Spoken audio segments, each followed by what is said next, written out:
to Four Wheels to a Fortune. In today's episode we're going to be talking about the 320i E93 M Sport. Yes, that's correct, it's the convertible.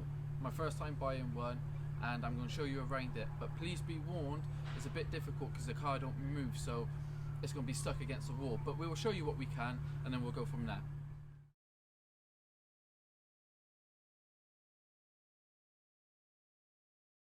So the reason why you can't see around the car is because I can't move it, and the reason I can't move it is because there's no clutch, which I knew before I was going to buy it. I knew the clutch was gone, but when I got there, I'm speaking to the bloke, and the bloke was a great bloke. I got on with him well, and I asked him about the roof. Does the roof work? Yeah, it does. I'll show you now, he goes. I was like, alright, show me. So he gets in, puts the roof down, happy days. Goes to put the roof up, doesn't want to know, it isn't going up. So we spent, I don't know, half hour, 45 minutes mooching around trying to get it to work, but it didn't. So I made a choice on the spot. We cracked the deal and I took it, with the roof down and no clutch. So towing on the way back, dropped top down, but I was confident I could get it sorted. So that's the two main issues, is the roof and the clutch. So I'm definitely going to do them. And there is some other bits and bobs I'm going to show you now, so let's have a look. Another thing I got to get sorted along with the roof and the clutch is this rear arch. If you come in closer, you'll see it's starting to rust along here, which is a bit of a shame, but it's not the end of the world. That will need to be done, and at the same time you can now see the wheels. They're 16-inch wheels. They are the wrong wheels for the car. It needs some better wheels, if I'm honest with you. So I'm going to get a new set of wheels on it as well, along with this rust sorted. You've seen the wheels that I need to change, and you've seen the rear arch that needs paint. This also needs paint. You can see here the paint is flicking, so I've got to get that sorted. The front bumper on the corners, they're starting to look not great either. They're not bad, but I want the car as mint as possible, so I'll get this done and I'll probably end up getting the front done as well. But as you know, I show you the cars exactly how I pick them up, or as close to it as possible, if I'm honest with you. Show you the interior now. Obviously, as you know, it's an M Sport, so you got the M Sport seats, steering wheel, gear knob, etc. This one's got nice xenon lights, but it hasn't got no heated seats or anything like that. So you're seeing it exactly as it is.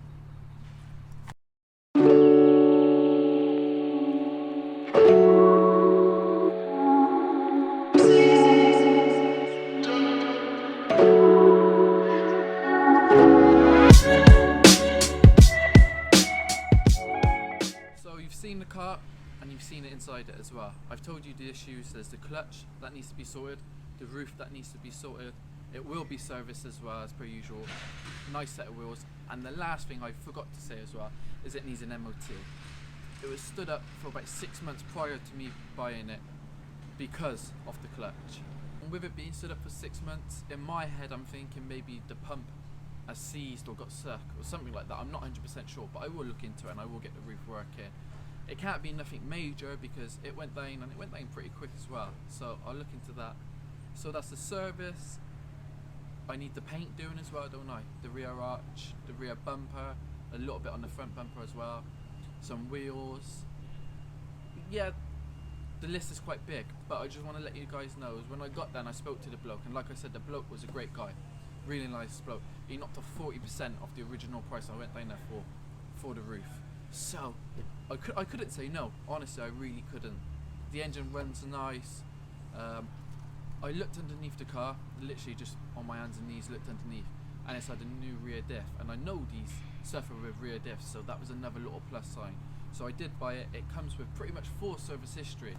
We're talking about the history, it's done 103,000 miles, so it's good miles as well, and I am very confident that this is going to be, again, Four Wheels to a Fortune.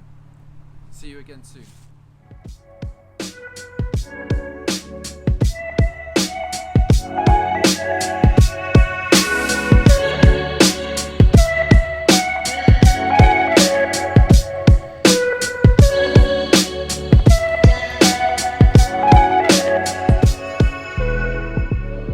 Back to Four Wheels to a Fortune. We're back with the 320i E93 M Sport, the convertible. Let's have a look. So here she is, she's back. I've had the clutch done, I've had paintwork done, wheels done, service done, MOT done. So we're gonna have a look around so you can see it, and I'll talk a little bit more in depth and go from there.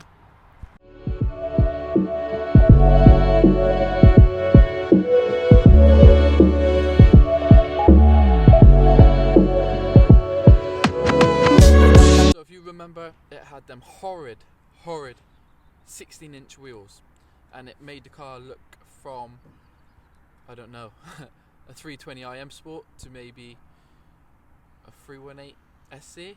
No hate for the SCs out there, but it just weren't right for the car. So I found out that them and they have MV4s on there, so I've got a set of MV4s put on. I love the wheels. One of my favourite BMW wheels personally. Not the favourite, but it's definitely up there. And I've had the front bumper painted as well. The whole front bumper was painted, so there's no stone chips, there's no scuff marks or anything like that. Along with the front paint, I've had the back done as well. The back bumper's all been painted. I don't know if you remember, there was obviously big marks and paint flaking off, etc. So I've had the whole lot done, so it looks great. To cap off the paint, I also had the arch done. It was all rusty.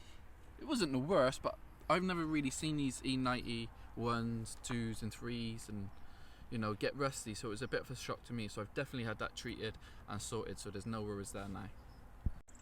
So it's got an aftermarket exhaust. I can't remember if we filmed this, but before it was all rusty and it was brown and it didn't look great.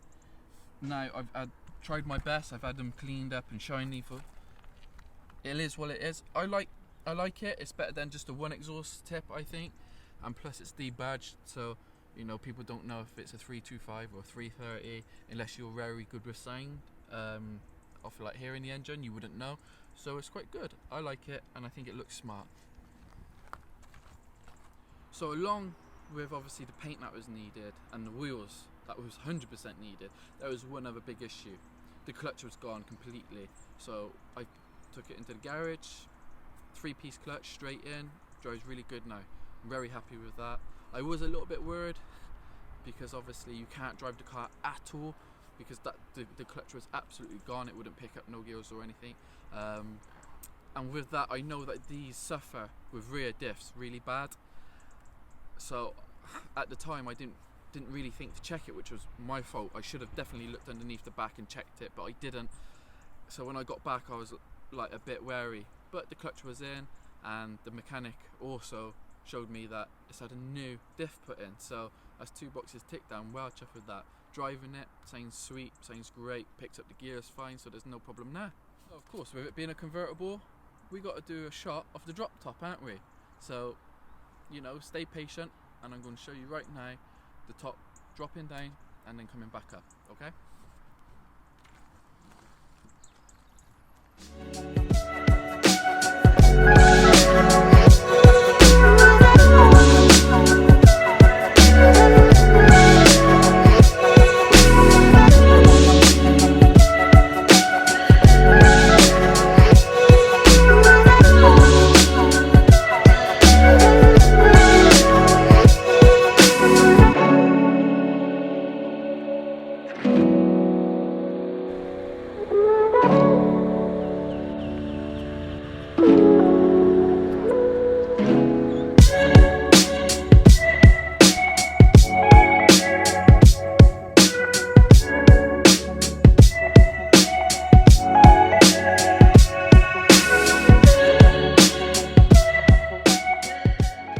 So my final thoughts on the car, I mean, I'm looking at it now and I can't help but think, do you know what? It's 2007, but it's still sexy. And I mean, it is looking like a gem sat over there. For me, the engine lets it down. It's a 320i 4-cylinder. It's not my cup of tea personally. What it's great for is somebody that wants a nice looking car who isn't really fussed about the engine, if I'm honest, and just wants to burble about, because it's no high performance or anything fast like that. It's okay on fuel, well, I say it's okay, it's good, really good for me compared to the things I drive. So that's a pro, isn't it, it being good on fuel.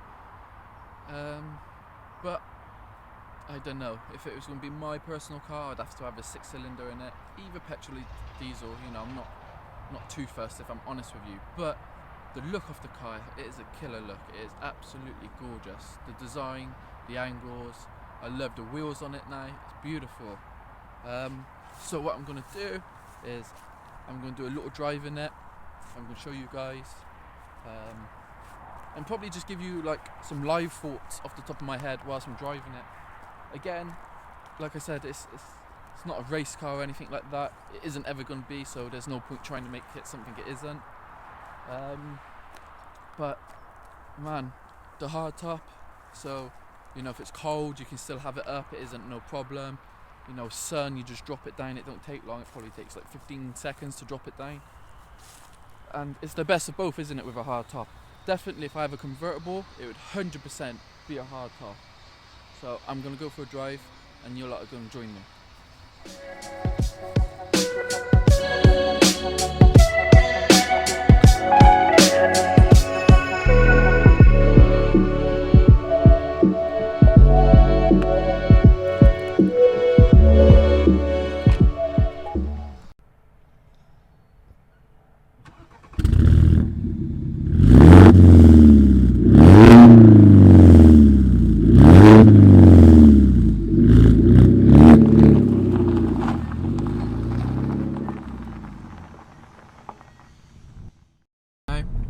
Drive in the car. Like I said, it's just not anything fast or anything like that. It is literally, for me, I would say just a nice cruiser. You know, I wouldn't even bother getting the revs right because not a lot happens, if I'm honest with you. But you know, this one's nice to drive. The exhaust, you can hear the exhaust quite loud, so it probably gives you a bit of like false hope that you've actually got something under the bonnet. But you know, for what it is, as in a 2 litre drive, is nice. I like the drive of it. Just like all E9X BMWs, the drive is nice. You know, I do like the drive in these E90 models. I think they drive really well. I feel at home in here. Everything's easy. You know, nothing's too confusing. You've got your heating controls here. You've got your stereo here. You've got your lights here. Windows here. You know, so it's very simple. Which I like. I hate like when you got all these screens everywhere and all these buttons and it's just complicated and it looks like a mess in my opinion. Being a convertible, I don't know if you probably get less sound insulating because it definitely sounds like more louder in here than my E90 personally. That's just my thought. In fact, I think I know it's a bit louder. To drop the roof, it's easy. It's just this button here. Literally just pull it back and push it down. Happy days. Do you want to show them the button? That one. Pull it back, drops the roof down, pull it down, and it puts the roof down. Like I said, I would like a bigger engine in it, but you know, that's only my personal preference. Overall, it drives nice. This particular car has done 106,000, so it's not high miles for the age, I don't think, anyway. Like I said, it's got a year's MOT now. It's actually quite stacked with history as well. It's got full service history, which is definitely a plus side. Loads of bills and invoices. Some of them's crazy, like over £1,000, some of them, which is always nice to see that the cars obviously have money spent on it. It's 6-speed, again, I like 6-speed. Definitely wouldn't want a 5-speed if I'm honest with you. But yeah, it's a nice car. I love the colour combination with the grey exterior and the black leather interior. It's very nice. I love the headlights. Probably my favourite bit of the car is the headlights. But yeah, it's just like, give it a little bit. And it will pick up. I'm not saying like there's nothing to it at all. Like, you know, it's still 2 litre, but it's just not what I'm personally used to. Exhaust is a bit loud if I'm honest with you. You probably can hear it yourself, so I'm going to ease up to get the drone off because it's doing my head in a little bit. But yeah, there ain't really much else to say. The seat condition isn't bad. What is in bad condition, which I don't like, is this steering wheel. It's definitely got some like wear on the steering wheel itself up here. Trouble is, everyone's hands are always here, and the sunlight's always on the leather here, so it is definitely the place that gets the most damage, which is a shame, but kind of is what it is really. The car is now 13 years old, so you're gonna have to expect some wear and tear, natural wear and tear, of course. But yeah, so again guys, thank you for watching. I hope you've enjoyed this video. Don't forget to check out the exclusive, the first video. It's the Rover Coupe 220. It's already been posted, but definitely check it out. It's an exclusive one, and there will be more exclusives coming. So again, thank you for watching. Remember to hit subscribe, and I'll see you again soon.